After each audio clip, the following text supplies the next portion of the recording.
and thank you for being here. Thanks for having me. I want to start out by asking about your debut feature film, Yes, God, Yes, which you wrote and directed. The film premiered at South by Southwest and was named one of the New Yorker's best movies of 2020.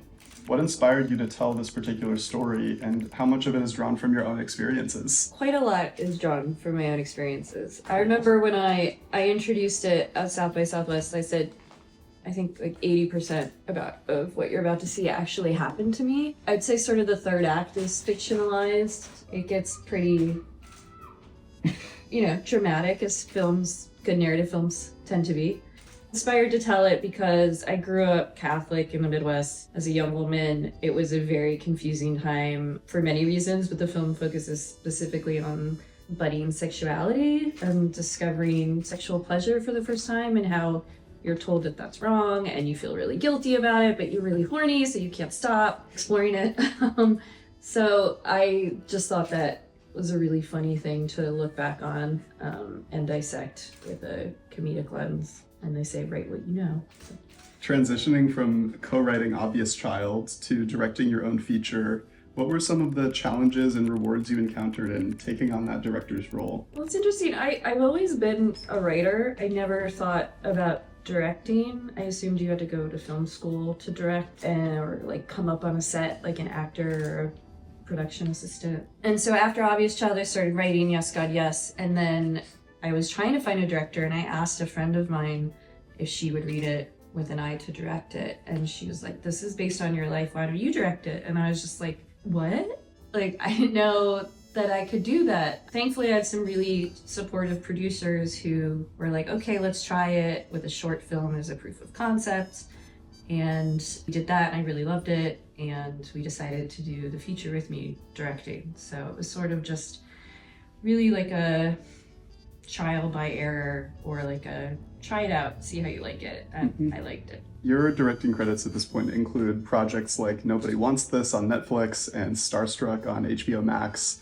How do you approach directing episodic television compared to feature films? There's so many different factors that go into that as well. Like my first feature I wrote and directed, and it came from a personal place, so it was really like second nature to direct it. The second feature I directed was written by two co-writers, so I just came on to direct. You have to do a lot more like script work and analysis and like get into the characters as if, they're complete strangers. You didn't create them from your mind.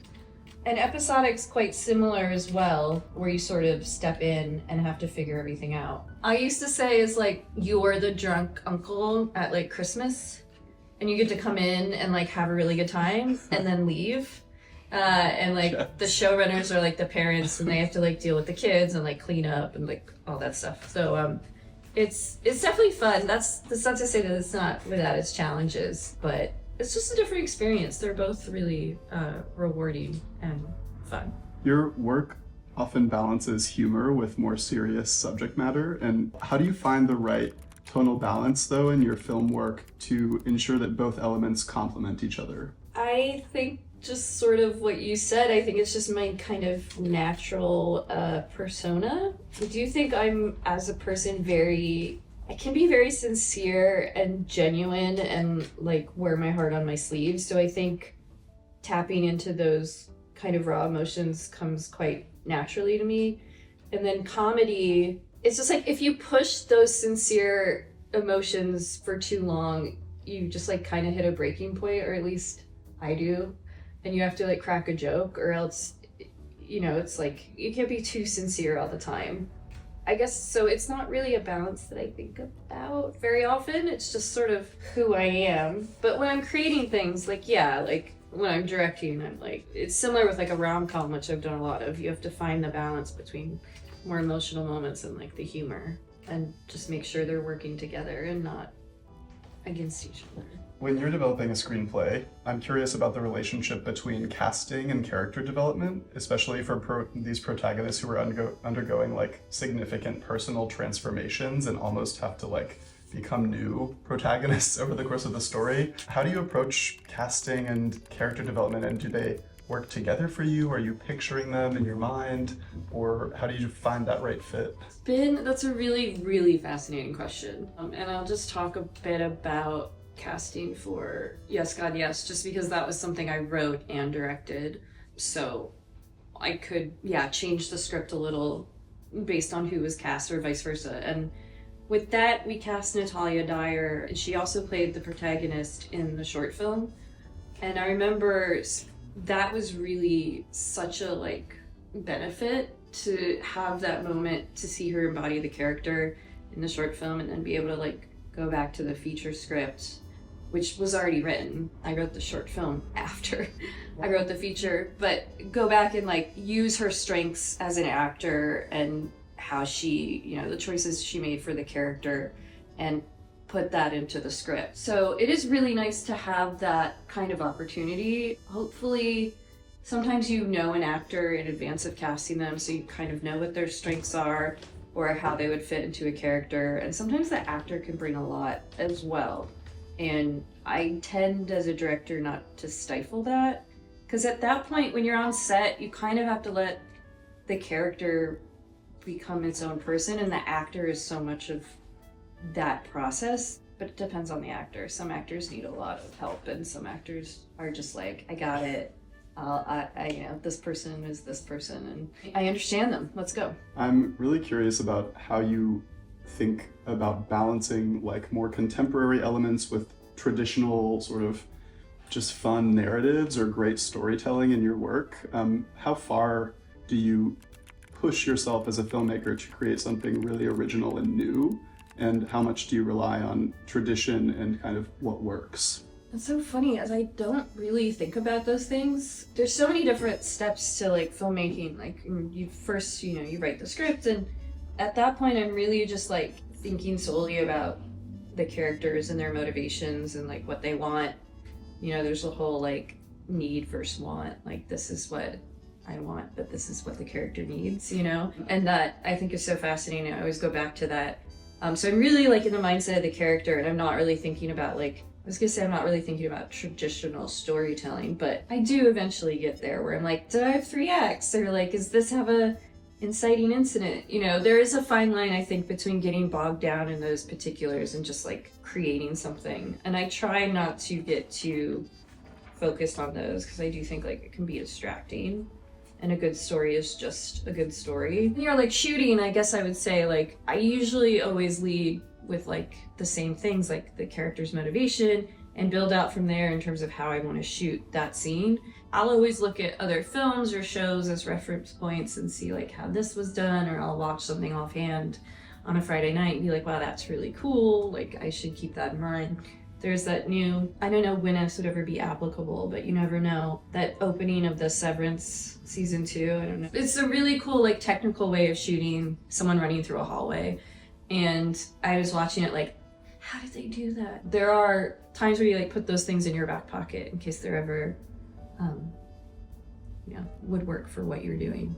I mean, it's interesting to me that your background is in literary publishing, and in that world, which is, in that world that's all about what works mechanically in a story, what are the comparative titles, it can be. I'm curious about how your background in literary publishing has influenced your approach to screenwriting and narrative structure. Well, it's all about storytelling, but I feel working in publishing, as you start off as an editorial assistant, you're basically just reading constantly, and you're reading things that are good and things that aren't so good, and figuring out what works and what doesn't work. And you do have to create comps, and that's the same thing in the film and television world. It's this is when Harry Met Sally meets industry, which would be crazy. And that's just part the business side of publishing and film and television making, which isn't really the pretty creative side, but it's something you have to do if you're an artist who wants to make money off your work, usually. There are a few exceptions, but they're very rare. It was just reading a lot of material. Even before that, I was an intern at the Paris Review, and then I interned at FSG, which is where I got my first job. And it was just so much reading, constantly reading. But also at the Paris Review, we were editing the interviews, and they do these great, the art of fiction, the art of nonfiction, and those were such an amazing education to just be able to edit those and fact check them, which is a weird thing to do, but I did. John McPhee and Annie Proulx, and cool. those are so great for just learning tools of how to write. They're amazing. Totally. And one of the hardest things for me to write, but for a lot of people to write, is dialogue. You know, you've had this experience like editing interviews, but now you work in film and television, and so the dialogue you write has to almost be like extra good because people are going to respond to it in the moment, and it just needs to sound right. What role does dialogue play in your scripts, and how do you craft conversations that feel both natural and impactful? It's a process. Yeah. My personal writing style for dialogue is to, make it feel natural, but every like line needs to be advancing the narrative in some way. I mean, and it can be veiled or like very subconscious from the character, or, you know, it doesn't have to be like obvious to the viewer what this means, but it's got to be doing something to advance the narrative. It's much more malleable and subtle than that. That's kind of what I find really fun about it, is, you know, I'm really into like games. I love games, I love cards, I love computer games, I loved Grand Theft Auto when I was a kid. I don't play it anymore, it's too violent for me now. When I played as a kid, I just steal cars and get them painted and then drive around and obey the traffic laws. That's how I played Grand Theft Auto.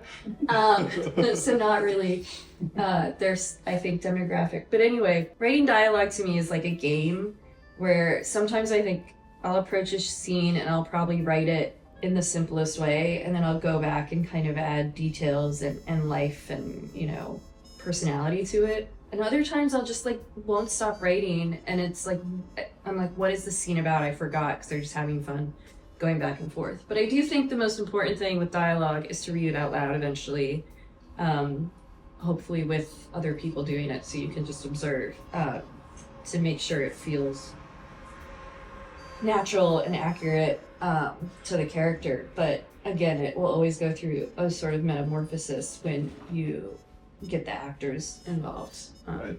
and they'll make it their own, which is such an interesting part of the filmmaking process that's different than just like regular writing, because it keeps changing.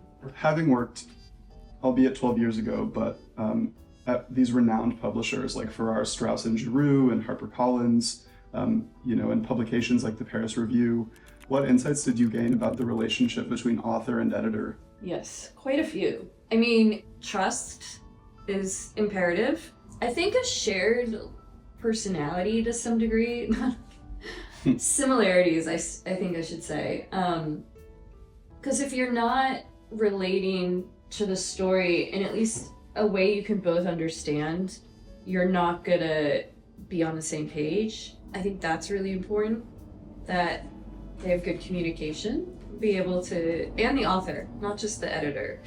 Otherwise, I think it makes it really difficult. And yeah, a shared sense of humor, even if it's, you know, a like Elie Wiesel book, you know, with something that's not funny.